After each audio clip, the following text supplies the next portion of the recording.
When we heard about racketeering, the biggest question, and I don't want to say where I'm leaning, but there has been no profit motive involved at all. The last word is profit. He's already rich. So whether or not he had freak offs or he did whatever, Follow the money.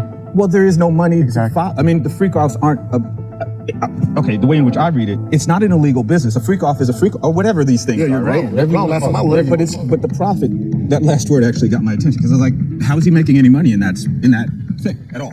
So, I don't know. You follow the money in a lot of situations like this if you really want to get to the truth, right? I wholeheartedly agree. If you take for profit, the last two words of this definition out of it, does it change the way you look at it or the validity of that allegation towards him at all? Well, I don't believe that you can take profit out of this, and simply because this is what he's been charged with. And there, from what I could see, there was no profit. Hey, Scandal Squad, please hit that like button while we get into the mess. So the Diddy freak-off tapes, and this is being reported by TMZ, they're saying that the freak-off tapes are more than likely going to be shown to the jury. I had no doubt that they would have to show them something because a lot of this case hinges on freak-offs and tapes and all of that kind of salacious stuff. So it's being reported that there was a questionnaire that they're going to present to the jury, and they're asking how they feel about, I guess, what should we say, sexcapades and stuff like that. And so let's get into this article.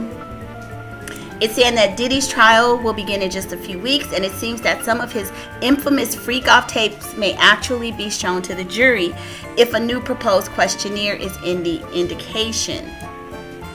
The rap mogul's lawyer submitted this questionnaire late Friday, and according to the Associated Press, it contains questions about potential jurors' willingness to watch explicit videos or videos that depicted physical assault. So they kind of want to get a feel for the jurors, and like if somebody is a Puritan or just like, oh my God, no, I can't watch it, they're gonna get rid of them. But if somebody's like, yeah, I don't mind, I used to swing, then Diddy's side is definitely gonna want them in that juror pool, right? So Diddy's team also reportedly wants to know about jurors' view on people with multiple sex partners. The questionnaire reportedly contains more than 70 questions with some subparts, and the AP says prosecutors shared their own letter with the judge in this case, calling the whole questionnaire too long and worrying it may be too confusing. So what I interpret from this is that the prosecuting side, they don't like the questions because Diddy's team is definitely trying to get jurors that don't see a problem with swingers or multiple partners or having these kind of activities.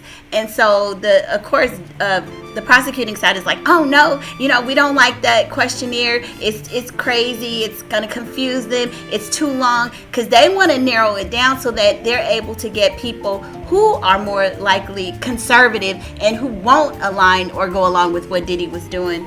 So I could see the battle going back and forth about the questions for the jury. Also, the trial date has actually been pushed back because of this whole jury selection process. They're going to be very, very careful in how they select the jury. So instead of May 5th, it's going to be May 12th. As you know, Diddy is facing 5 charges, 2 counts of trafficking, 2 counts of transportation to engage in the P word, and 1 count of racketeering. He was charged with 3 in the initial indictment in September and recently charged with 2 more earlier this month. He has pled not guilty to all charges. Of course he has.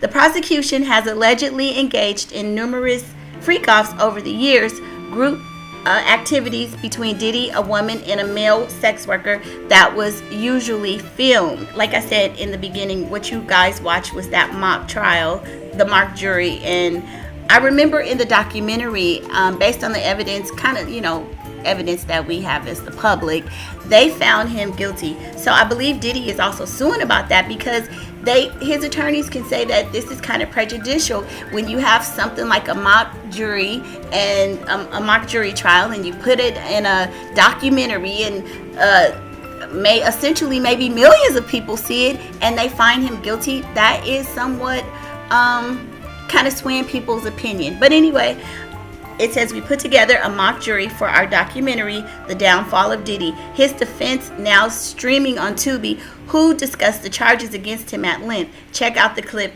Okay, so we already showed that little clip at the beginning.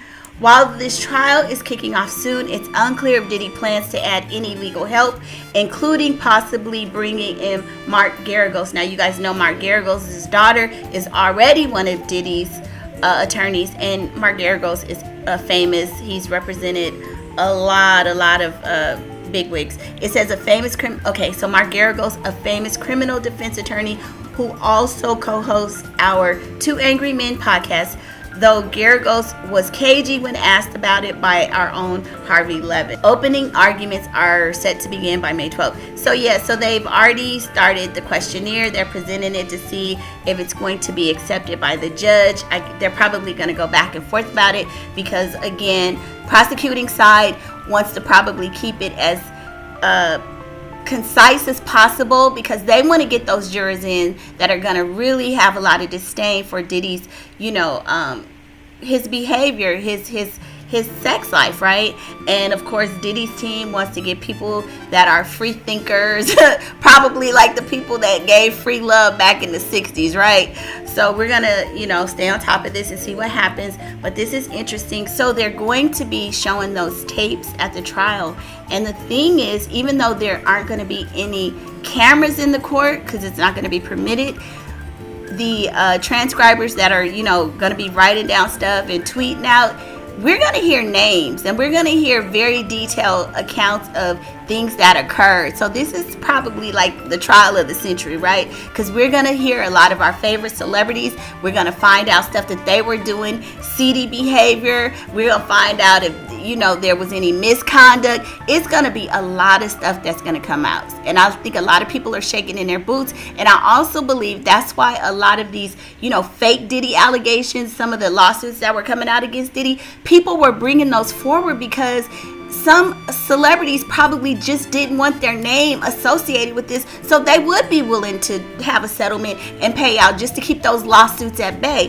But unfortunately, a lot of this stuff is going to come out during trial, and y'all, we going to be front seat watching. Okay. So I'll see y'all on the next video, and please don't forget